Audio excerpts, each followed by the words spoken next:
Assalamualaikum dan selamat pagi diucapkan kepada Ustazah Zura. Pada hari ini saya akan membentangkan satu slide yang bertajuk Pemikiran Liberal dan Kesannya Terhadap Masyarakat Majmuk di Malaysia. Jadi pertama sekali ialah kita akan mengenali apa itu liberal. Jadi untuk pengenalan liberal, pemikiran liberal adalah aliran pemikiran yang berjuang untuk hak kebebasan bersuara dan hak kebebasan beragama. Pemikiran ini dilihat memberi ancaman kepada keharmonian beragama kerana pentafsiran yang dibuat dalam hal berkaitan agama bergantung kepada perspektif rasional dan juga kontekstual. Yang kedua, liberal bermaksud dan berasal daripada perkataan Latin iaitu liberalis atau liberal yang bermaksud bebas, tidak terikat, progresif, reformis dan radikal. Berfikir secara liberal bermaksud berfikir secara bebas dan terbuka, bertoleransi, berfikiran luas dan tidak jumud, tidak terkongkong kepada sesuatu aliran pemikiran. Ia juga disebut sebagai satu struktur pemikiran yang mencakupi hampir seluruh aspek kehidupan manusia termasuk sosial, budaya, politik, pendidikan, ekonomi dan juga agama. Okey, sekarang yang kedua, kita akan belajar tentang objektif untuk kajian ini.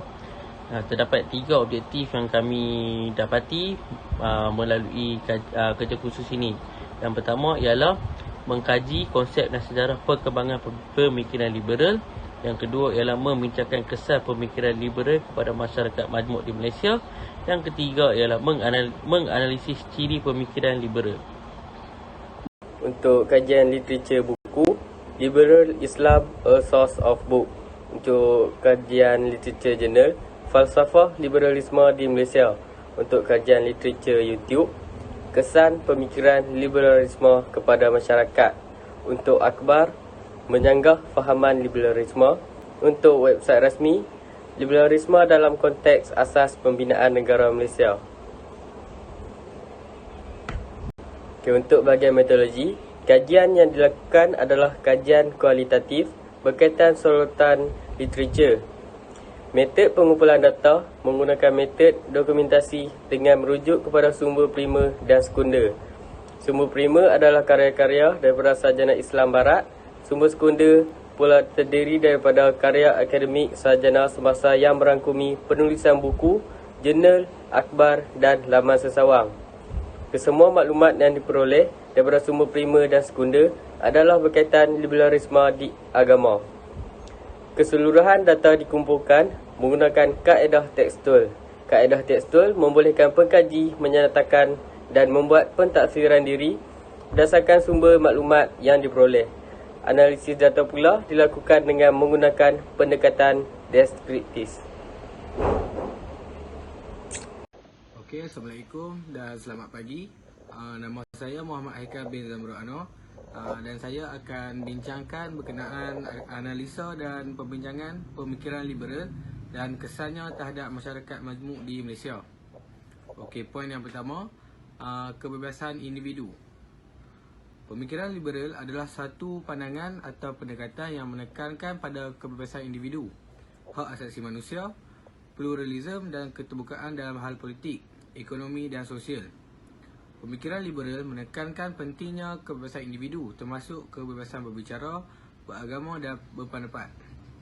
Mereka yang liberal menyokong sistem kerajaan demokrasi liberal dengan pengundian yang adil dan terbuka di mana semua rakyat di sebuah negara atau wilayah mempunyai hak yang sama rata di bawah undang-undang. Okey, seterusnya kesan kebebasan individu terhadap masyarakat majmuk di Malaysia. Kesan negatif yang terkait dengan kebebasan individu, pertama ialah penyalahgunaan kebebasan. Kebebasan individu juga dapat disalahgunakan untuk melakukan tindakan yang melanggar hukum, merugikan orang lain atau merosak keamanan dan ketertiban masyarakat. Contohnya, penyebaran informasi palsu, ujaran kebencian atau tindakan kriminal lainnya yang dilakukan dengan alasan kebebasan berbicara atau berekspresi. Okey, poin kedua, hak asasi manusia. Prinsip-prinsip hak asasi manusia yang dianut oleh pemikiran liberal telah berkontribusi pada pelindungan hak-hak individu di masyarakat majmuk.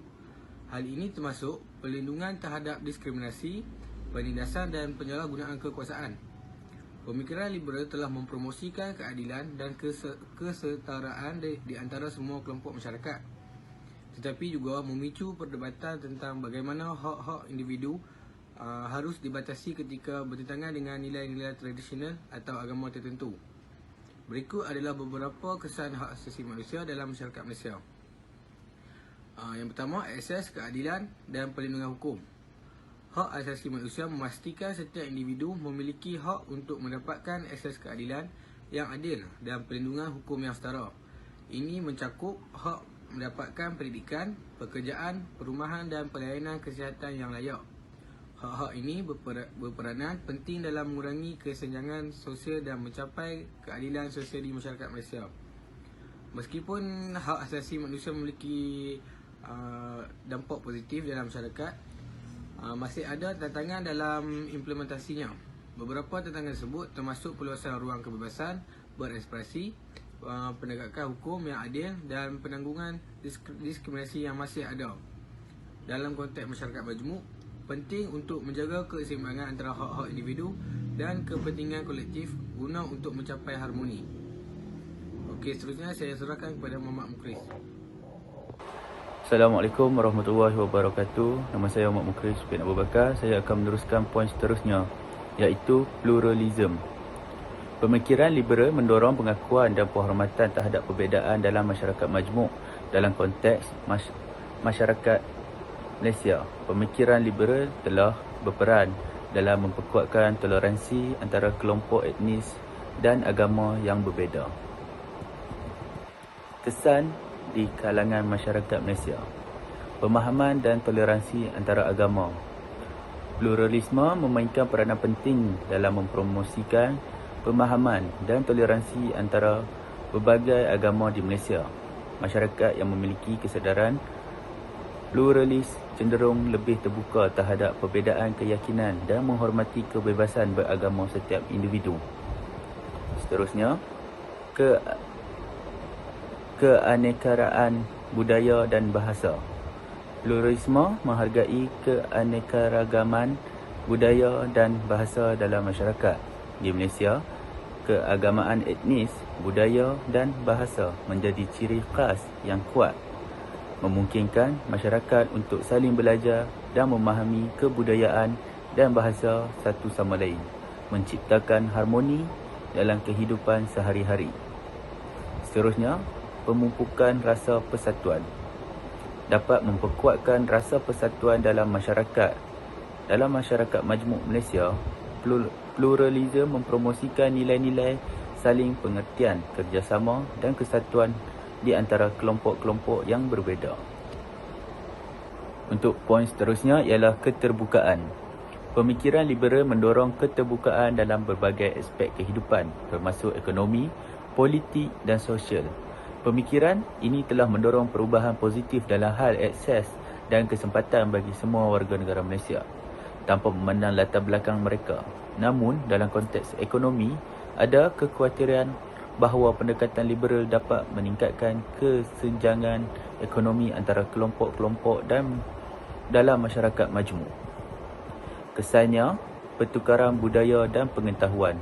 Keterbukaan memungkinkan pertukaran budaya dan pengetahuan antara berbagai kelompok masyarakat. Hal ini membuka pintu bagi individu untuk mempelajari, memahami dan menghargai kebudayaan, tradisi dan perspektif yang berbeza. Pertukaran ini dapat memperkaya pengalaman dan wawasan individu serta memperkuatkan kerjasama antara kelompok.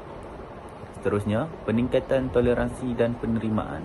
Keterbukaan berkontribusi pada peningkatan toleransi dan penerimaan terhadap perbezaan dalam masyarakat majmuk. Dengan exposure yang lebih besar terhadap kebudayaan, agama dan gaya hidup yang berbeza, individu lebih cenderung mampu menghargai dan menghormati hak setiap individu untuk hidup sesuai dengan keyakinan mereka. Untuk poin terakhir, penguatan identitas nasional. Keterbukaan dapat memperkuatkan identitas nasional di Malaysia. Melalui interaksi yang terbuka dengan kelompok-kelompok masyarakat yang berbeza, individu dapat merasakan persamaan dan persatuan yang ada di balik perbezaan. Hal ini dapat memperkuatkan rasa kebangsaan dan solidariti di antara rakyat Malaysia. Sekian, terima kasih. Okey, untuk rumusan, pemikiran liberal merupakan suatu pendekatan yang mendasarkan pada prinsip kebebasan individu, kesetaraan dan kebebasan berfikir. Akhirnya, kami mendapati ada banyak sikap keterlaluan dalam pemikiran moden sehinggakan berlaku salah faham dan salah tafsir terhadap mesej wahyu dan kehendak agama. Maka, ruang yang terlalu luas tidak sepatutnya diberikan kepada tafsiran dan takwilan persendirian. Sebaliknya, umat muslimin mesti berpegang dengan ajaran ijma' dan panduan jemaah ulama'. Sungguh pun begitu, keprihatinan liberal muslim dan liberalisme terhadap tema kebebasan dan kesamarataan perlu diambil perhatian pengajaran oleh para ulama' Islam.